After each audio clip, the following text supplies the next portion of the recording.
Malaysia എന്ന് പറയുന്നത് നമ്മളിവിടുന്ന് കോഴിക്കോട് നിന്ന് ഫ്ലൈറ്റ് ഇല്ല, കൊച്ചിയിൽ നിന്നാണ് ഫ്ലൈറ്റ് കയറുക. ഒരു 4 മണിക്കൂറോളം എന്തുണ്ടാവും, ഫ്ലൈറ്റിൽ യാത്ര ഉണ്ടാവും. കുറച്ച് ഉയർന്ന പ്രദേശമായതുകൊണ്ട് ഫ്ലൈറ്റ് യാത്രയൊക്കെ ഒന്ന് രസമുള്ള യാത്രയാണ്. ഓക്കെ, പിന്നെ അവിടെ ഇറങ്ങി കഴിഞ്ഞിട്ടുണ്ടെങ്കിൽ എനിക്ക് തോന്നുന്നു നിങ്ങൾ ലൈഫിൽ കണ്ടതിൽ വെച്ച് ഏറ്റവും വലിയ എയർപോർട്ട് ആയിരിക്കും ഇത്. കോലാലംപൂർ മലേഷ്യ എയർപോർട്ട് എന്ന് പറഞ്ഞ് KL എന്നാണ് വിളിക്കുക. ഞങ്ങൾ തന്നെ 2 മണിക്കൂർ, ഞങ്ങൾ 5 പേരാണ് ഇവിടുന്ന് മലേഷ്യയിലേക്ക് MBAക്ക് പോയത്. ഓക്കെ, MBA ചെയ്യാൻ വേണ്ടി പോയത്. എയർപോർട്ടിന്റെ ഉള്ളിൽ ഇറങ്ങിയിട്ട് എവിടുന്നാണ് ഒന്ന് പുറത്തിറങ്ങേണ്ടതെന്നുള്ള വഴി കാണാതെ അലഞ്ഞു തിരിഞ്ഞ് നടക്കുന്നത് കണ്ടിട്ട് അവസാനം സ്ക്രീനിൽ ഫോട്ടോ വന്നു. ഓക്കെ, ഇന്ന ആളുകൾ എന്ത് ചെയ്യണം, ഇന്ന ബാഗ് തൂക്കിയ ആളുകൾ അവിടെ തന്നെ നിൽക്കുക. നിങ്ങളെ കൂട്ടാൻ എന്ത് ചെയ്യുന്നുണ്ട്, ഒരു സ്റ്റാഫും കാര്യങ്ങളും വരുന്നുണ്ട്. അങ്ങനെ കോളേജിൽ നിന്ന് ഞങ്ങളെ കൂട്ടാൻ വന്ന വണ്ടി ആ വ്യക്തി ഉള്ളിൽ കയറി ഞങ്ങളെ പിക്കപ്പ് ചെയ്തു പുറത്തു കൊണ്ടുപോയി. അവിടുന്ന് ഈ പറയുന്ന KLലേക്ക് 2.25 മണിക്കൂർ എന്തുണ്ട്, കാർ യാത്രയുണ്ട്. ആ 2.25 മണിക്കൂർ കാർ യാത്ര തന്നെ അടിപൊളിയാണ്. ഓക്കെ, പിന്നെ നിങ്ങൾ ചെന്നെത്തുന്നത് KL ടൗണിലാണ്. ടൗൺ എന്നൊക്കെ വെച്ചിട്ടുണ്ടെങ്കിൽ എന്താ പറയാ, അത്രയും വൃത്തിയുള്ള ടൗണ്, നല്ല നല്ല ബസ്സുകള്, അതുപോലെ തന്നെ പിന്നെ നമ്മള് അവിടെ കാണാൻ ഒരുപാടുണ്ട്.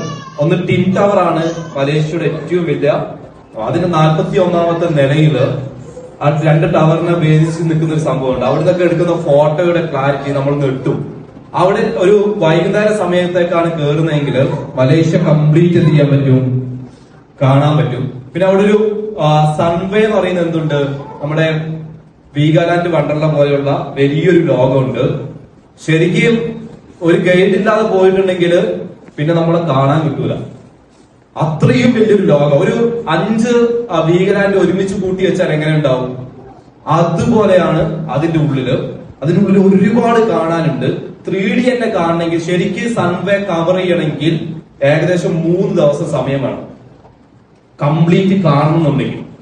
ഓക്കെ, പക്ഷെ അവിടെ കൃത്യമായിട്ട് നമുക്ക് എന്തുണ്ട്, എഴുതി വെച്ചിട്ടുണ്ട്. ഓരോന്നും കഴിഞ്ഞിട്ട് എങ്ങനെയാണ് പോകേണ്ടത് എല്ലാ നിലയിലും എന്തുണ്ട്, ബ്ലൂ പ്രിന്റ് തയ്യാറാക്കി വെച്ചിട്ടുണ്ട്. അതുപോലെ തന്നെ ഫുഡിന്റേതായിട്ടുള്ള സ്ട്രീറ്റ് ഉണ്ട്. ഓക്കെ, അതുപോലെ തന്നെ ബുക്കിത് ബിന്താങ് എന്ന് പറയുന്ന ഒരു സ്ഥലമുണ്ട്. ചൈന പിന്നെ സിറ്റി എന്ന് പറയുന്ന പോലെ എന്തുണ്ട്, ഇവിടെയുള്ള പല സാധനങ്ങൾ എന്ത് കിട്ടും, അവിടെ കിട്ടും. ഓക്കെ, ഫുഡ് എന്ന് വെച്ചിട്ടുണ്ടെങ്കിൽ ഒരു സ്ട്രീറ്റ് മൊത്തം ഫുഡാണ്. ആ ഫുഡിന്റെ സ്ട്രീറ്റില് കുറെ ചെയറും കാര്യങ്ങളും ഇട്ടുണ്ടാവും. അതിന്റെ കൂടെ പാട്ടും ഡാൻസും ഒക്കെ അവർ വേറെ സ്ഥലത്ത് നിന്ന് എന്ത് ചെയ്യുന്നുണ്ടാവും, നടത്തുന്നുണ്ടാവും.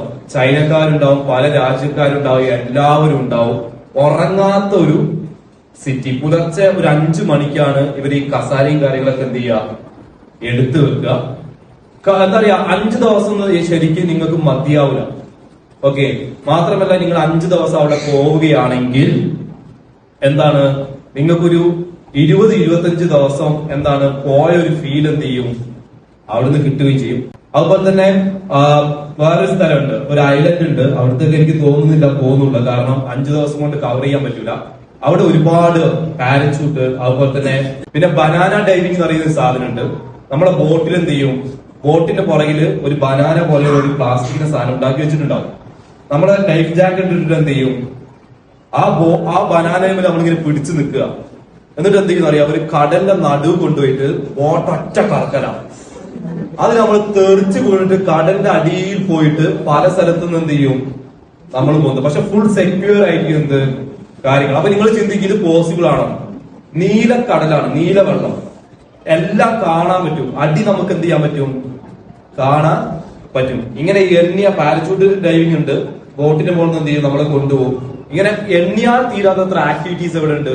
പിന്നെ ജെസ്കി ഉണ്ട്, കടലിലൂടെ എന്ത് ചെയ്യാം, ആ ബൈക്ക് ഓട്ടാം. ഇങ്ങനെ എണ്ണിയാൽ തീരാത്തത്ര കാര്യങ്ങൾ എവിടെയുണ്ട്, മലേഷ്യയിലുണ്ട്. അതുപോലെ തന്നെ